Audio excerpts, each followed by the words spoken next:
Ladies and gentlemen, welcome to Africa Straight Talk. We are Africa's unapologetic podcast that dives deep into the African immigrant experience in a unique and straightforward way. My name is Kaboshi, and we truly appreciate your continued support of our podcast. Joining me today are my esteemed co-hosts, Emmanuel Nadeau, host of Africa Mix on KALW Radio in San Francisco, and curator of Africa Night, an event celebrating music and African diaspora conversations, and Kwesi Wilson, a communications studies professor at College of Alameda and the host of the podcast Telling Tall Stories. Well, gentlemen, let's get right to it. How's everyone doing today? Kwesi, go ahead. What are you laughing? This time I'm gonna go after him because, Okay. because I don't want him to All right. to repeat Okay, me. Kwesi. Okay. Okay. Oh. Ooh, the claws are out. Wow. I Okay. know. Well, let me get ahead of the game and say that Mm-hmm. I have not had dinner yet, and I'll be having dinner at 7. So, Okay, listeners. shots listen. fired, shots They fired. have been fired fast. We That's are an AR-15. That is an AR-15. Po. we are recording. Okay, listeners, we are recording in the evening. Okay, that's probably Mhm. why they're talking about Dinner. dinner. Right. That is an inside joke. Joke. Right. Yeah. But So Kwesi is hungry. So there we go. Mm-hmm. I'm good. I'm doing good today. I'm Okay. refreshed and rejuvenated from my little R&R in LA. I'm back home. And Ooh. right down What my did we do in LA? whatever happens in LA stays in LA. So No, it doesn't. It does. So no, Mm-hmm. I went with a couple of friends. So we hang out. We went out to dinner, high school friends and stuff like that. We went to Laguna Beach. There's a nice Nice. place called Mozambique in Mm. Oh. Laguna Beach. Yeah, it was just an interesting name for a very yuppie town, you know. Uh-huh. So yeah, we went out there, hang out. Got pulled over by the cop, no tickets, but being a white Were black, you speeding? I wasn't speeding. I was just doing Mm. speed limit, and Mm-hmm. this cop, I guess, saw black people in a car, followed me for 3 miles just before I could get on the freeway, pulled me over. Says 3 miles? yeah, followed me for a long while. That is long. And Yeah. it's a Yeah. yuppie town again. Maybe they were giving me escort out of town. I don't know, but Hmm. but Maybe because you were driving an expensive car yeah, well, that a Probably. black person should not Mhm. be driving. Right, probably part of the whole thing. But Hmm. he says that my personalized license plate is Mm. registered to several other cars, which I have a personalized license plate, which I transfer to every car that I get. But the thing is, I'm driving the most recent car is registered to. You know what I mean? When I buy another car, Yeah. I move it on. And so he's like, I couldn't Mhm. figure out which car. I was like, whatever. And so I didn't get a ticket. That was the reason he pulled me over. And I guess he wanted to. That's why he followed you for 3 miles, because he was trying to Well, figure that's out not why. what Because it is. he needs a reason to pull me over. Yeah. Because he's Yeah. following me. I saw he's behind me. So I decided Mhm. I'm doing the speed limit. I'm not going one over the speed limit. I put it Mhm. in cruise control and I'm just cruising. Mhm. My feet is off the pedal. Yeah. And so I'm just Mhm. cruising and he's just behind me. And, followed me for quite some distance. And Mhm. just before I could get on the freeway, because he doesn't have jurisdiction on the freeway, just before I Yeah. could jump Yeah. on the freeway, he decided that, okay, he's going to get away. Let's, because apparently he said he's been trying to run my license plate. Like, when you run my Mhm. license plate, like, what have I done? I haven't done anything. Why are you running my license plate? Why are I you haven't running it? violated, Yeah. So he was looking for Mm. stuff on me, basically, because Yeah. I didn't violate anything. He's just following Yeah. me, and running my license plate. And I almost wanted to ask him, Wow. what made you want to run my license plate? Did I do anything wrong? But he Mm-hmm. felt the need to run my license plate and he wasn't getting the answers he said he was looking for. Quincy, he probably thought that you were a movie star and he wanted to know which movie star you were to get an autograph. Right, right. Yeah, And, because Tinseltown, Mm. everyone want to be a movie star. yes. Yeah, Okay? But, probably. and I should have told him I was in the movie dinner, you know. You were in a movie dinner? You know what? Forget about question. Just no. No, Don't didn't bite. get it. No, don't bite. No, No, don't bite it. Don't bite. because no, I'm not biting. I want to tell a story Okay. because Uh-huh. I had a Senegalese friend of mine who's on the radio in New York, and Mm-hmm. he came to California one time, and he went to Los Angeles, Mm-hmm. Mm-hmm. and then he was there to visiting, and then one day he called me. I said, "Oh, Mm-hmm. where are you?" He said, "I'm in Los Angeles." I said, "Oh, what are you doing there?" He said, "Well, this place, you're sitting in a coffee shop. Mm-hmm. Everybody's looking at each other. Mm-hmm. People are looking at each other because they want to see if it's a particular movie star or it's Mm. a particular Mm-hmm. something. Everybody looking at each other, so like want to know who is who." Mm-hmm. But yeah, Hollywood All is right. funny like that, you know. But I Yeah. was doing the same thing too. Like, is that a star? Because everybody wants to You see a see, star. that's I know, yeah. I exactly. mean, you're in LA. Yeah. You're Mm-hmm. expecting to see stars everywhere, not just the Mm-hmm. Hollywood Walk of Fame, but That's you're just going to exactly see what my stars. friend was saying. Mm-hmm. Everybody Mm-hmm. look at each other to see if they recognize Mm-hmm. you as a movie star or Mm-hmm. a singer or something. Or you could be an extra in a movie that they're shooting. Who Mm-hmm. knows, right? Did I tell you guys that I was an extra at one time Really? at Eddie Murphy's movie? Oh wow. Coming to America? Yeah. Which one? No, not coming to America. Not coming to America. Eddie Murphy shot a movie Mm-hmm. here in San Yeah. Francisco Okay. in Mm-hmm. the 90s. It was Mm-hmm. called Metro. Metro, yeah, not Petro, the movie. You Yeah, were you an know Metro. extra? I was Oh. an extra. Did they pay Did you? you actually make it? Oh yeah, they pay me. They pay me 80. It was $80 a day. Oh wow. How many days? Yeah, and it was just 2 days. Oh yeah, Two cool. days. The first day we went there, and they told us what we're gonna do and what each one of us gonna do and things like Mm. that. And we waited. We waited until that particular part Mm-hmm. comes, Mm-hmm. you know. And when that particular part did not shoot, I mean, they didn't shoot it that day. We went home. Mm. They said come back the next day. So we got paid for the 2 days, Oh wow. and they fed us and everything. I played like a split second part. And now let me ask you, when you watch that Yeah. movie, do you pause? Do you Well, pause on the very part where the split second is coming up? And then you're like, that's That's me. yeah, me. exactly. No, that's true. That's true. Because Mm. after the movie, I didn't even care. I didn't even try to watch it, until many, many years after. Mm-hmm. Then I Yeah. saw that on YouTube. I said, Metro. I said, oh, I was in this movie. But Right. so, You should have well, an IMDb DPP. page oh, Mm-hmm. come on.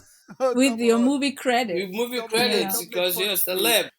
extra number 50. And then now when we see you, we'll be looking at you like a You know, celebrity. there But you go. the way the way they shot it, they shot in the angle, and Mm. Mm-hmm. all I had to do Mm. is to open the door Mm-hmm. to one of the protagonists, who Mm-hmm. was his lawyer came to see him Mm-hmm. Mm-hmm. at the how do you call it? There's the San Francisco Police Department. They had this big huge office building on Mm-hmm. Bryant. I forgot what is that. Mm-hmm. What do you call it? But Mm-hmm. I think it's not the court. It's not the courthouse anyway. Mm-hmm. But the police department there, Mm. the one of the protagonists was talking with his lawyer. Mm-hmm. Okay, and this little small office, and all they asked me to do when they Open the finish the door. conversation, Mm. when the lawyer is coming out, open the Mm-hmm. door. That's what I That's did. it. For $160 in the Exactly. 1990s, that's Yeah, not bad. that wasn't bad. And we were a lot of us. I have That's some not pictures. bad. I'll show you the pictures one day.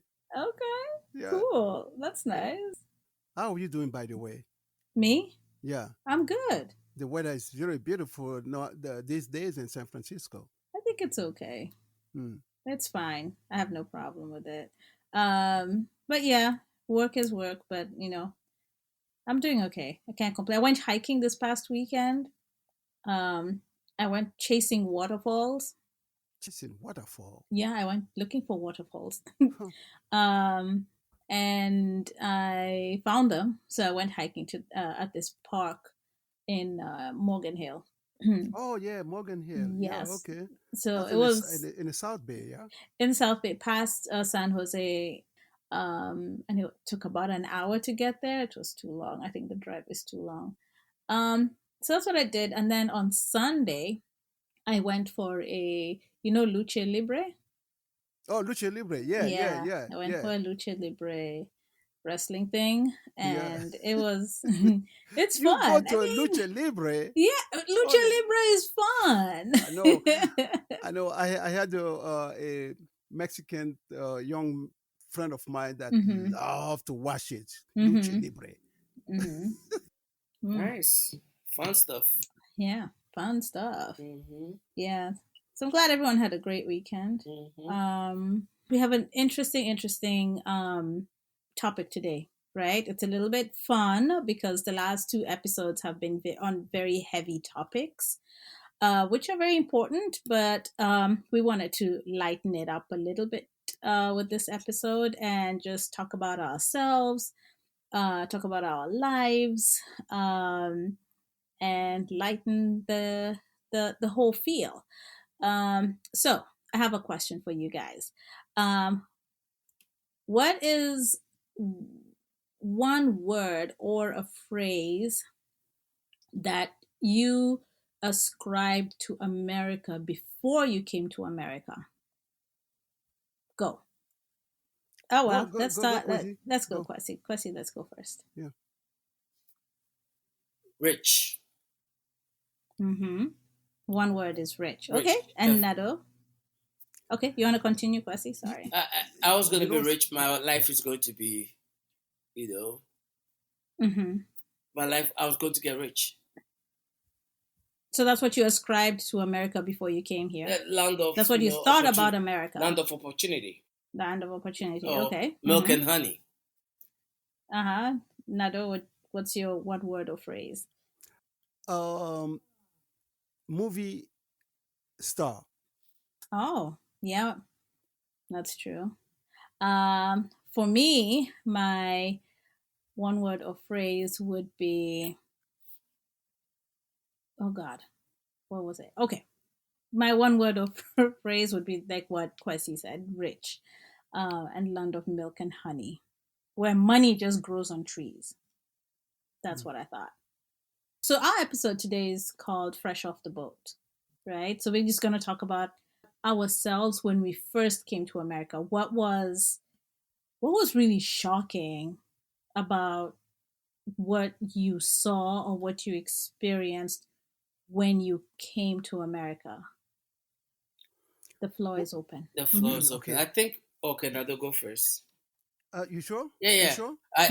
Before you go, I just wanted to say we Yeah, didn't come off the boat like Nado said the other day. It was Yeah. fresh off the plane. fresh off the Exactly. plane. Yeah. Fresh off the plane. We are not boat Sorry. people. I'm sorry. I'm We are not boat sorry. people. We are Okay. Yeah, plain. We are plain people. We are plane people. plain Yeah, Okay, we people. came cool. in a plane. But to Hmm. answer your question, Yeah. Kaboshi, I was not really shocked when I came to America because Hmm. back home I was in the media as a young journalist, photojournalist, Hmm. and Hmm. I was very curious about America and other places of the world, and I used to read a lot about America. Hmm. Yeah.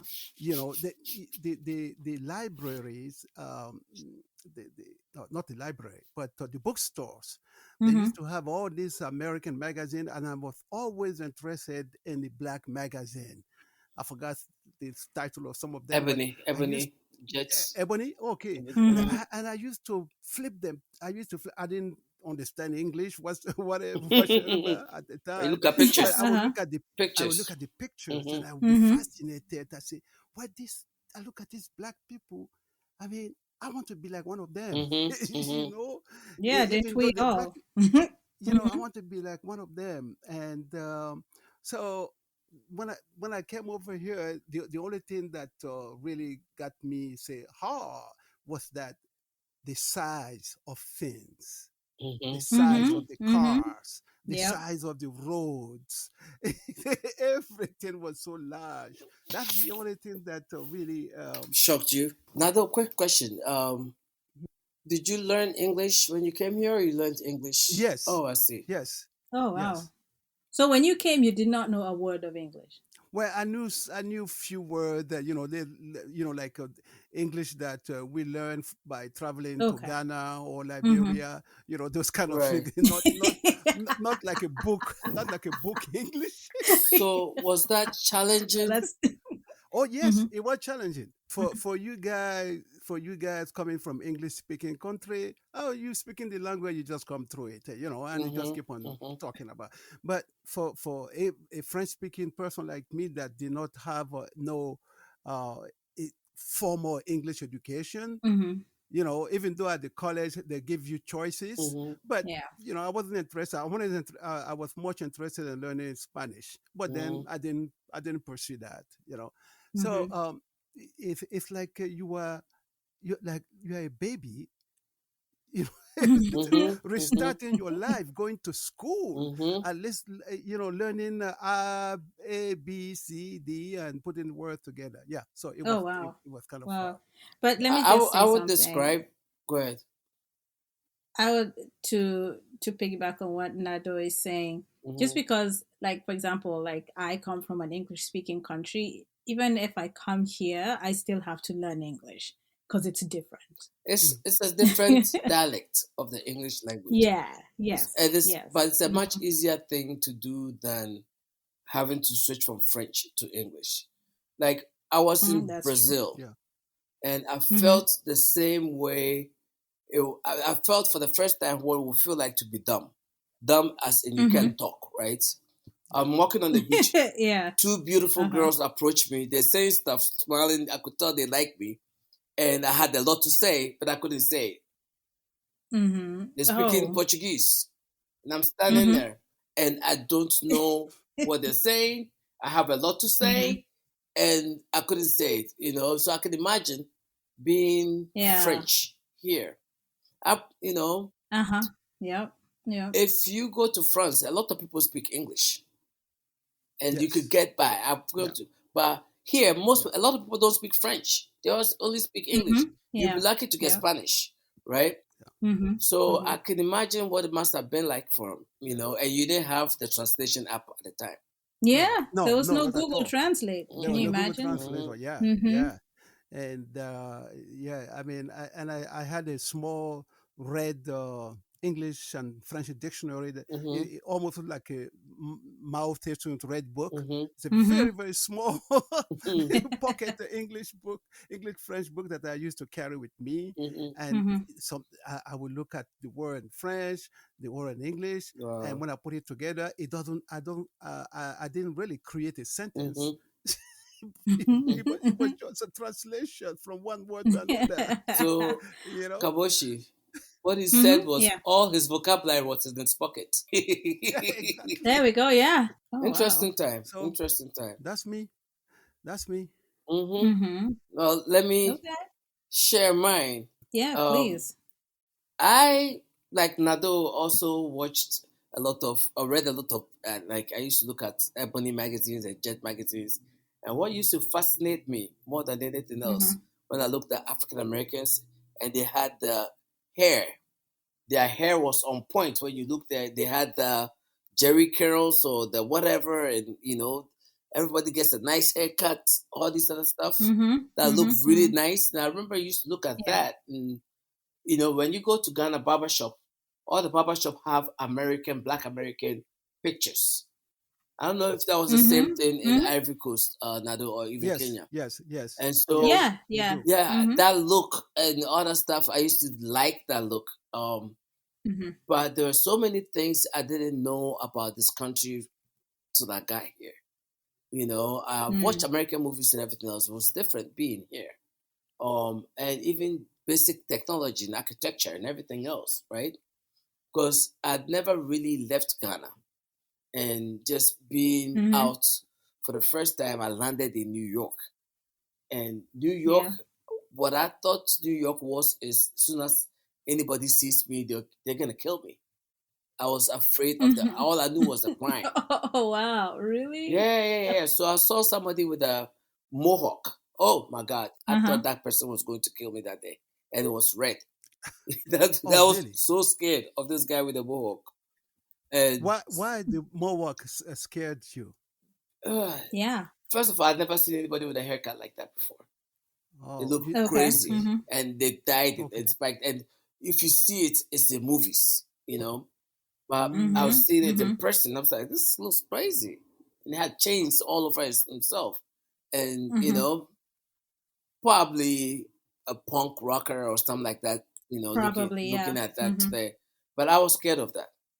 And then Mm-hmm. just navigating everything was different. I felt like a baby all over again.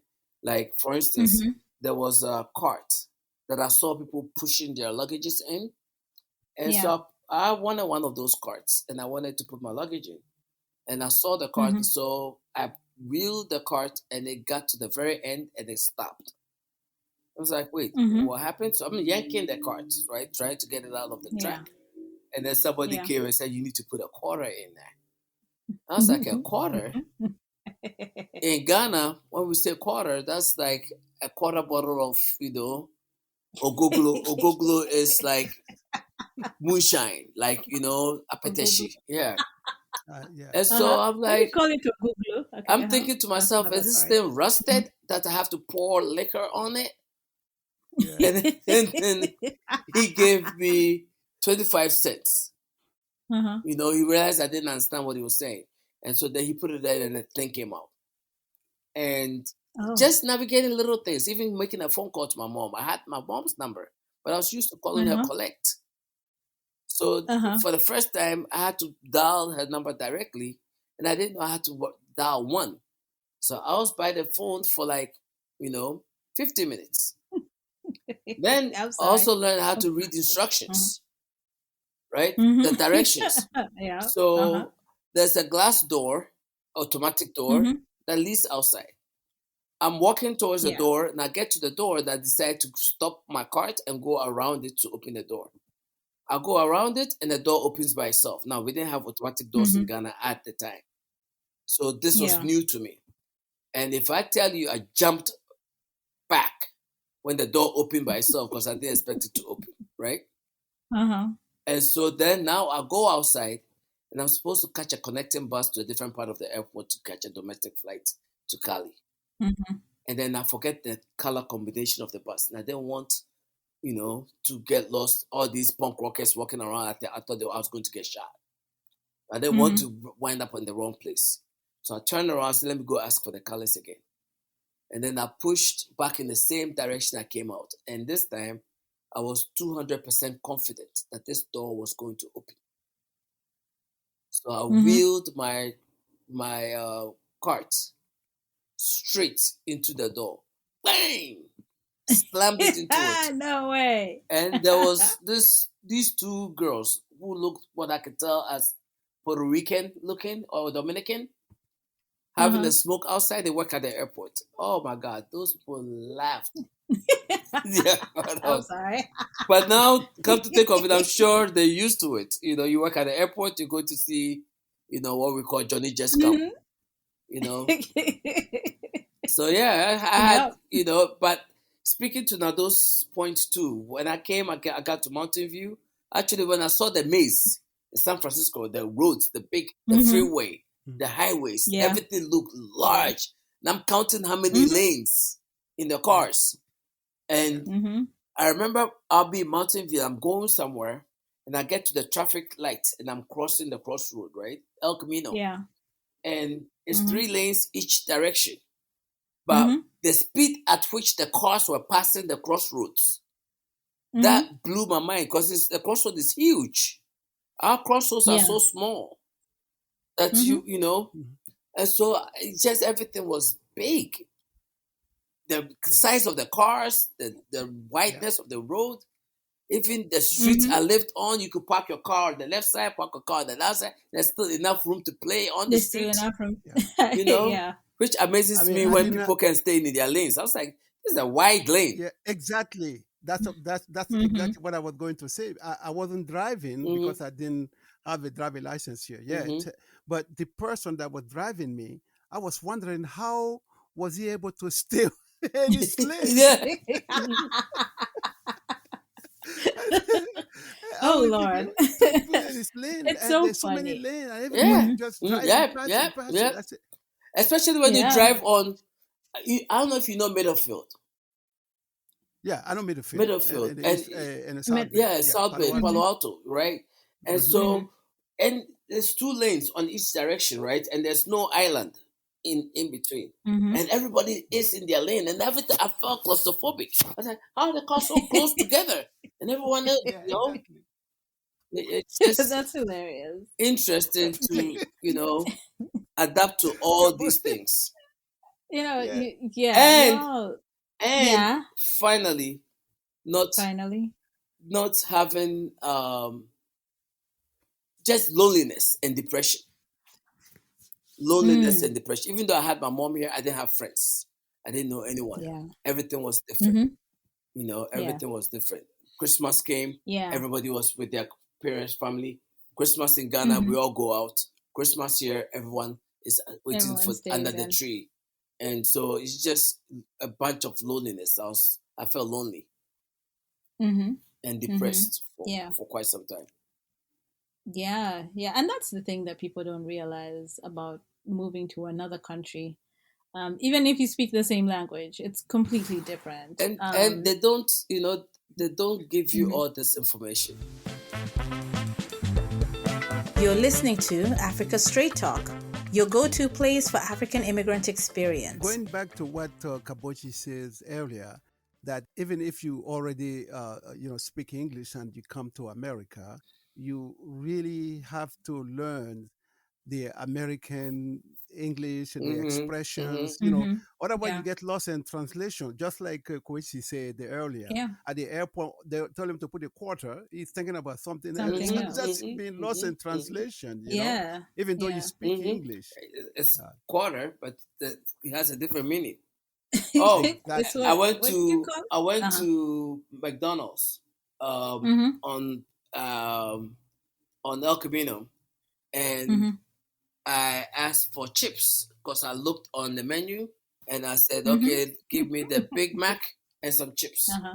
And the Uh-huh. guy told me, "You have to go to the liquor store to get chips. We don't have chips." And I had to And you point. were like, what do you mean? Yeah, I You have want to point. fries? Mm-hmm. So it's a different dialect. So you have to It learn is. American English. Mm-hmm. Yeah, yeah. You know what's funny is that you didn't know how to use the call box, the phone booth. The payphone, That was the so funny. payphone, and That's just hilarious. That's yes. hilarious. But for me, I mean, similar to what Kwesi was saying about the carts, the ones that carry the Mm-hmm. luggage carts at the airport, in Kenya they're free. So when I arrived, because When my did you luggage, arrive? 2006. Oh, you came when things were modernized in Kenya too. I came in Well, '95. yeah. Well, in '95 we still had carts. I'm sure. I don't know what you guys We were didn't. doing, and we had We call. didn't. We had phone booths where you put money in it. We didn't have phone booths in So Ghana in '95. in 1995, No, we didn't. God, We got phone wow, booths 2000 when I went what? 2000. Yeah. Jeez, Mm-hmm. that's late. Yeah, we had phone booths for forever. Yeah, we didn't. So yeah, by the time I came of age, people were not even using phone booths anymore. People were using cell phones. Oh. At that time, yeah. Mm-hmm. So phone booths were like obsolete. But the going back to the airport, landed in New York Mm-hmm. and got on another flight to San Francisco. Mm-hmm. Now, Nairobi, 2000 and Nairobi is very, very developed. We Mm-hmm. had a huge nightlife. We had, it was a very vibrant cosmopolitan city at that time. Mm-hmm.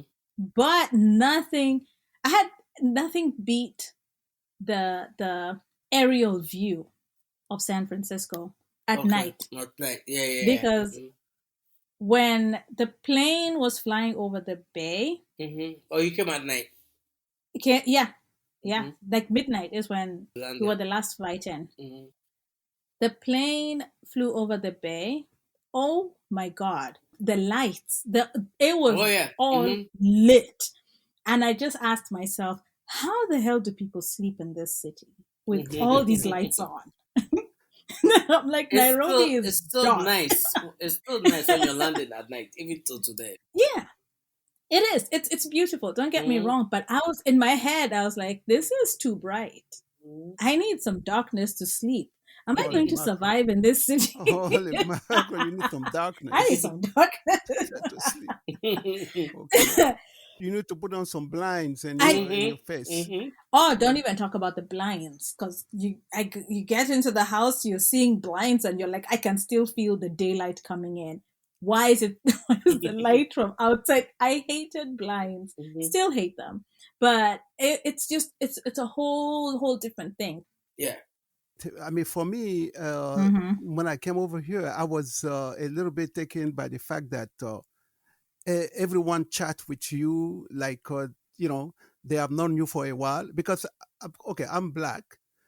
Yeah. Mm-hmm. Yeah. And there's nothing that tells or the other person that I'm a foreigner or I'm Yeah. from another, you know, country until I start speaking. Then they see my accent. Then they say, "Oh, where you from?"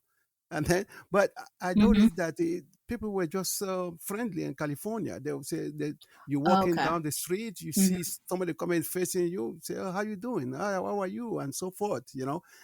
And one thing is that for me, uh, I spent lots of time Mm-hmm. among Black Americans when I Yeah. came to this country. I made a lot of friends among them, and this helped me, understand the Black Americans, their Mm-hmm. culture and their music.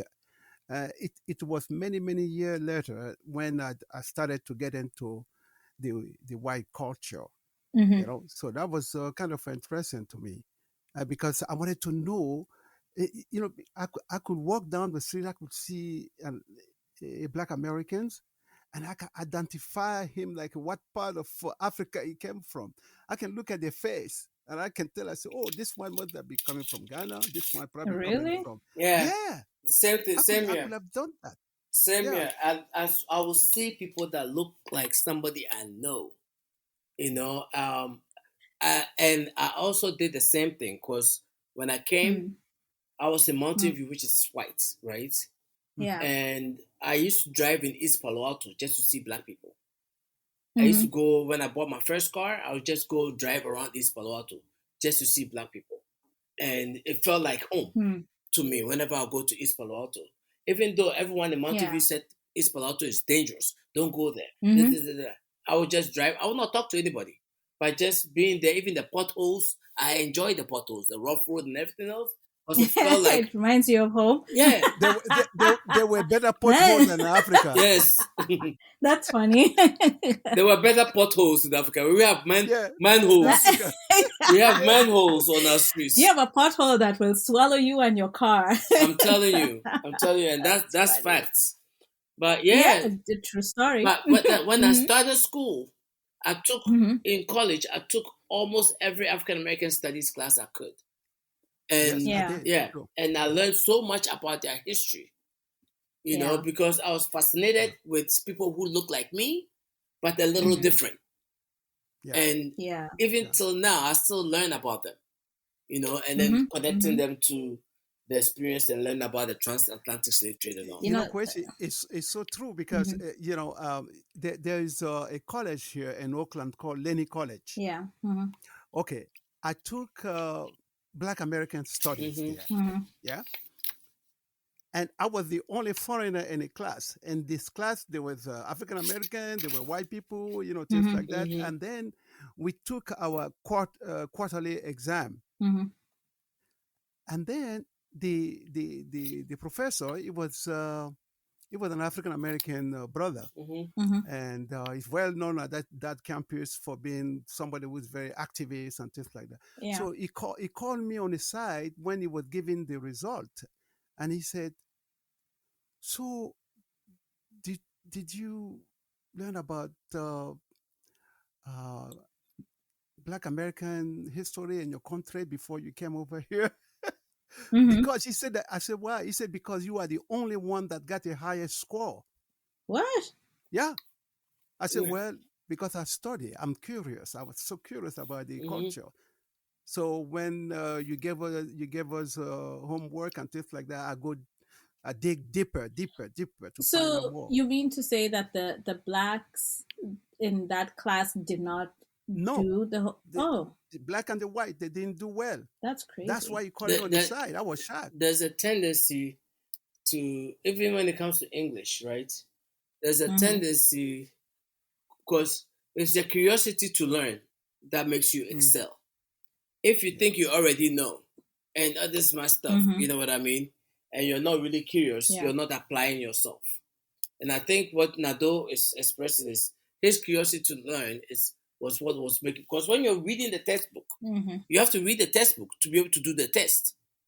And when Mm-hmm. Yeah. you're not interested in the material, you know, that then it's going to impact how your results. You know what I mean? So he was naturally interested in learning. This is I had the same issue. I was naturally Mm-hmm. interested in learning. I still Mm-hmm. read African American history books, not to take a test, just to, for my own edification. For interest. Yeah. Yeah. Yeah. Mm-hmm. And for a lot of black kids and stuff like that, it wasn't because they weren't interested in their own history, but they have a hard time navigating their way on college campuses and even Mm, learning how to Mm-hmm. study and stuff like that. And they prefer to be accountable to the teacher. And that Yeah. accountability to that teacher is what gets them to apply themselves. And so Oh. that's one of the reasons why a lot of blacks struggle, especially black males, struggle within academia. Yeah. How did you adapt? Like, is there, I mean, did you adapt even? Because there are some people who just don't. Some people just never get into the life here and just stick to their ways because they think it's, sometimes it's a little too much. So I don't know. Did any of you adapt? Or do you Well, feel like you've adapted? When you come here, you become somebody, and it all depends on where you land. So, say you land in a white neighborhood, Mm-hmm. right? And you only hang out with white people. Yeah. You become somebody else, you become that black person who, maybe Candice Owens, I don't know, but you become Right. the suburban black person who Yeah. only knows that. And one of the things I find is amongst those Africans, they tend to want to portray that they were part of the elite in Africa, right, wherever they came from, and Mm-hmm. they feel like they need to smoosh with the people here, and they see themselves as part of elite. It's just an interesting thing, Yeah. where when you're in those spaces, you are in a sunken place of sorts, and you become a different African, right? Mm-hmm. And that's when you hang out there, and that's one experience. That's adaptation for that person. If Yeah. you go to the hood and you hanging out with the hood people and everything else, when you come here as a teenager or young Mm-hmm. person, and Yeah. you're likely to be sucked into the things where what blackness is to them, Yep. Yep. and then so then you're doing the stuff. You want all the things that the people in the hood have and the things they do and all that stuff. And you're doing everything they do. And that to you is being the black person in your America. If you come Yeah. and there's only Africans, your people from your country, and you're hanging with them, like there's enough of you that you can have a community, right? Like Ghanaians Mm-hmm. going to Bronx. They only hang Mm-hmm. with Ghanaians. They don't hang with anybody else. They eat Ghanaian food. They don't really open their mind to learn about different people. Yeah. For me, I came to uh, the what you call it. I came to the Silicon Valley, Yeah. and I started looking for people who were black. I had white friends, but I also will hear things and microaggression and all this other stuff that really made me almost lose my sense of self. And so when I started college, I gravitated towards all the African students and international students. Mm-hmm. So that's when I met Edwin. That's when I met people from different places, Kenya, uh, Mm-hmm. Gambia, wherever. and we used to hang out at our friend's house. We call it the African Union, and a whole bunch of us. It's a two-bedroom apartment. Four guys live there. Oh, Two wow. Kenyans, one That's a from lot. Hmm. yeah, actually three Kenyans, one guy from two guys from Gambia. Five people live in the house, Wow. and the house they have a lock on the door. Like we could walk in anytime, walk out Hmm. anytime, sleep on the couch, everything. That was our apartment. We didn't pay for it. But people start calling it the African Union because that's where we all people from Uganda, everybody comes to the house. And Uh-huh. our friends became eclectic in that we're Africans from different places, but we also had people from other international students from other countries, continents, Hmm. Europe, wherever. Um, and then, of course, learning about African American history, I started learning more and more and more, and I became somebody. And Yeah. then everyone sees you or sees me as Ghanaian, the Ghanaian guy, my Ghanaian friend. And then I Yeah. went back home. And You're when I went back American. home, I was not Ghanaian anymore. To You're them, I'm American. American. Yeah. They stripped me of everything Ghanaian and Hmm. called me American.